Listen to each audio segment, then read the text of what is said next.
Welcome in, guys, to the BenchWarmers podcast. I'm Noah Castor. To my right, we have Brandon Hudson, and across the table, we have Darren Kinslow. I'm feeling a little under the weather today, but we're going to hop right into our 2-minute drill. Ravens beat the Chargers 22-10 as the Ravens defense continues to be dominant no matter the opposing offense.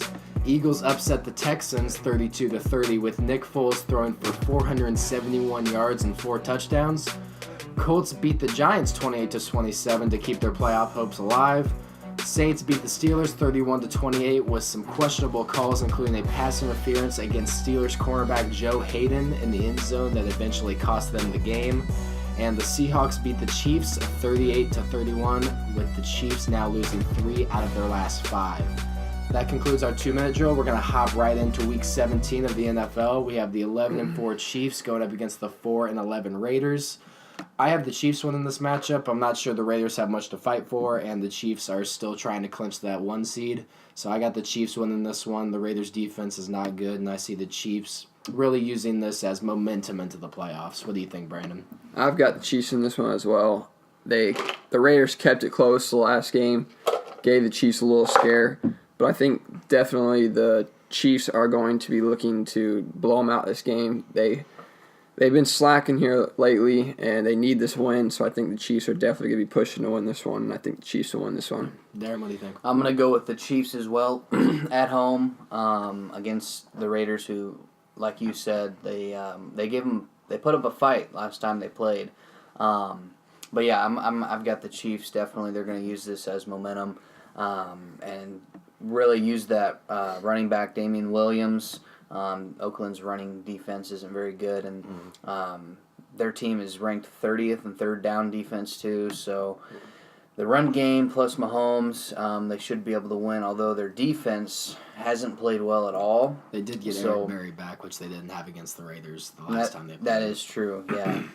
But I think it may be close just because of that defense. But I've still got the Chiefs.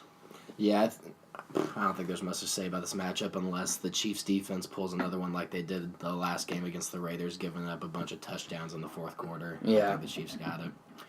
All right, the 10-5 Texans are taking on the 5-10 Jaguars. I got the Texans winning this one mainly because they still have a lot to fight for. They got seeding to fight for, and they don't want to lose to a scrappy Jags team. Blake Bortles is going to get the start. I got the Texans winning this one and basically a blowout. Brandon, what do you think? I got the Texans winning this one as well.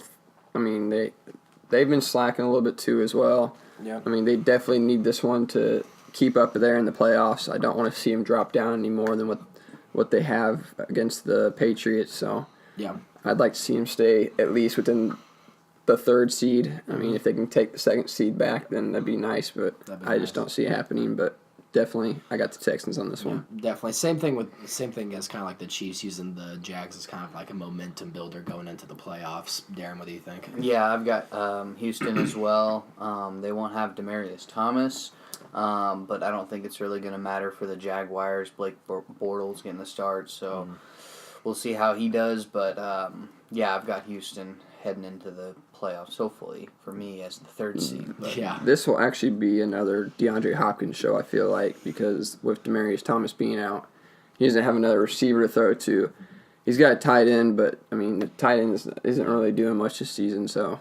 Yeah, it kind of sucks. The Texans are just losing weapons left and right, but they got one of the most deadly weapons in the NFL in DeAndre Hopkins, so I think they'll pull it out against the Jags.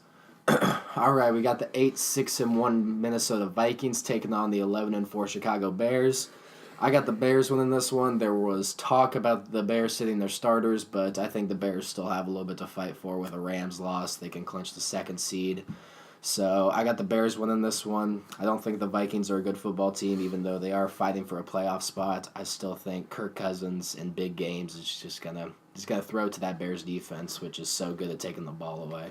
So I got the Bears winning this one. Brandon, what do you think? I had the Bears as well. I think the Bears, I mean, they're still up there in seeding. I mean, they're still trying to keep that seed that they're at. Maybe even try to work their way up in this last matchup. Maybe take the 2 seed. Maybe. And also, I think that it'd be smart for them to maybe start the defense, maybe the first, maybe a little bit of the second quarter, get up a little bit, and then maybe let their backups do it. And I say first injury they get, they probably start putting in their backups. Yeah, you definitely don't want any injuries going into the playoffs. Darren, what do you think? Yeah, I'm going to have the Bears, and I was going to say this will be a close game, but like you said with Cousins, since this is a big game for the Vikings, and Cousins has a history of just not performing well in big games, I think it could get out of hand for the Vikings, so that's why I'm definitely picking the Bears, and I just don't think it'll be close, just because of how Cousins plays in those big-time games. But they have a chance. If they win, they lock in the number 6 seed at least, and they would get the number 5 if somehow the Seahawks lost. But yeah, I've got the Bears. Basically, this one is going to come down to, will the Vikings show up or will they not? Because last week, I mean, there's been weeks where they've had high-scoring games and able to take out an opponent, but the only games where Kirk Cousins I really see a good quarterback is against garbage opponents that he can just dot up, and I don't know, in big games Kirk Cousins chokes, especially with their pass rush too. Oh my goodness, he's gonna be. If they could get Cook going in the run game and maybe slow it down a little bit, but yeah, I don't think they have a chance. Yeah, it's amazing with all these weapons around Kirk Cousins how poorly he's done in big games. All right, the 8-7 Eagles are taking on the 7-8 Redskins, and the Eagles are definitely going to keep an eye on that Vikings-Bears games. They need the Vikings to lose for them to clinch a playoff spot. I got the Eagles winning this one against the Redskins. Redskins have had a horrible year for injuries. They just released their safety, Pro Bowl safety, DJ Swearinger. So they're just not having a good year. They had the players, and the injury bug hit them. So I got the Eagles winning this one with a red-hot Nick Foles. Brandon, what do you think? I've got the Eagles as well in this one. I don't really got much to say about this one, except for the Eagles have a chance to maybe move up into the playoffs. I mean, other than that, the only thing I can really say is the Redskins gave the Eagles a good game. Yeah, the last time they played this season, so I mean, it could be a close game. It's gonna be about that Redskins defense, seeing if they can stop them. I definitely got the Eagles on this one, though. Yeah, I've got the Eagles, too.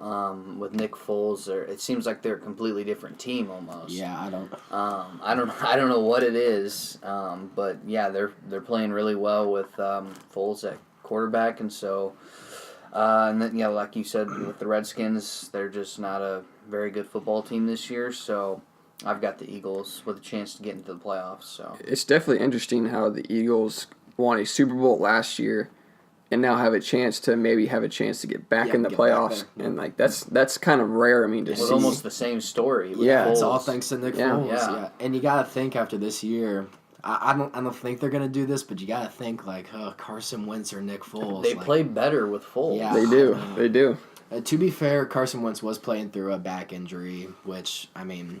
But, you gotta go out there and perform, and your job's on the line no matter who you are, and Nick Foles has played better. We got the 9-6 Colts taking on the 9-6 Titans. This is going to be a very good game because whoever wins this gets to the playoffs. This is their season right here. I've actually got the Titans winning this one.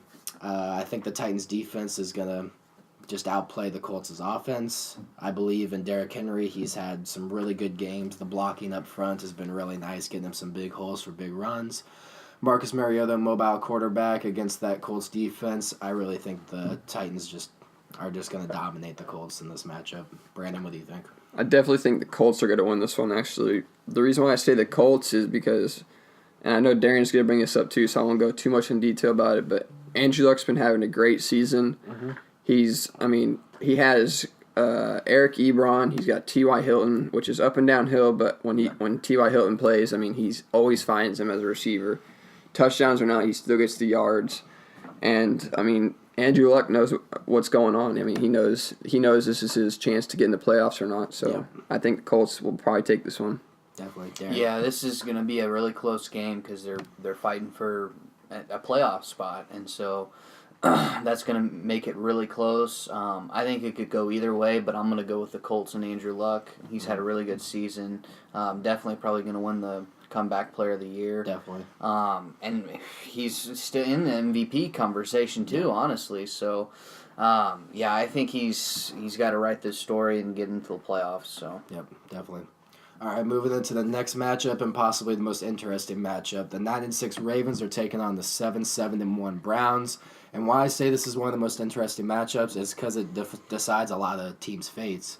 The Steelers are really rooting for the Browns to win this because if the Browns win, the Steelers are in, Ravens are out. If the Ravens win, Ravens are in, Steelers are out. I got the Ravens winning this one. I think going up against a rookie quarterback in Baker Mayfield, I know he's played well, but he's still a rookie. I feel like he's going to make mistakes against possibly the best defense in the NFL in the Ravens. So I got the Ravens winning this one. Brandon, what do you think? I had to go with a tough choice on this one, but I'm kind of leaning more toward the Browns right now. Oh, really? This was my upset of the week, by the way. Oh. First one of all our videos so far, actually. There you go. But I think it's going to be the Browns. The way Baker Mayfield is playing right now, I mean, his defense, it's stepping up. I mean, they're making the plays. I kind of want to see the Browns maybe try and make it to the playoffs. I don't know if they're really – I haven't really checked on what their standings are for the playoffs. Yeah, I but think if they win, I think they're still – I think they're out. They're out. But, I mean, also, then again, I mean, it's kind of nice seeing the Momentum Browns for do something. next season. Yeah. Definitely. I'm going to go with the Ravens. I think that has a possibility of being close just because I don't know how much I trust the Ravens offense. Definitely. I think that's the biggest concern for me, especially going into the playoffs. Yeah, I'm going with the Ravens. Like you said with the Browns, if they do get a win, then the Steelers would be back into the playoffs. So big game for both teams. Just big game for the Browns because they want to keep that momentum going. But, yeah, I've got the Ravens. Yep, definitely. All right, that concludes our Week 17 picks. Anything else, guys? Nope. Go Texans. Go Texans, yeah. Go Patriots. Go Patriots, and doesn't matter about the Packers. All right, that does it for the BenchWarmers podcast. If you're new, be sure to hit the subscribe button, and we'll see you later, guys.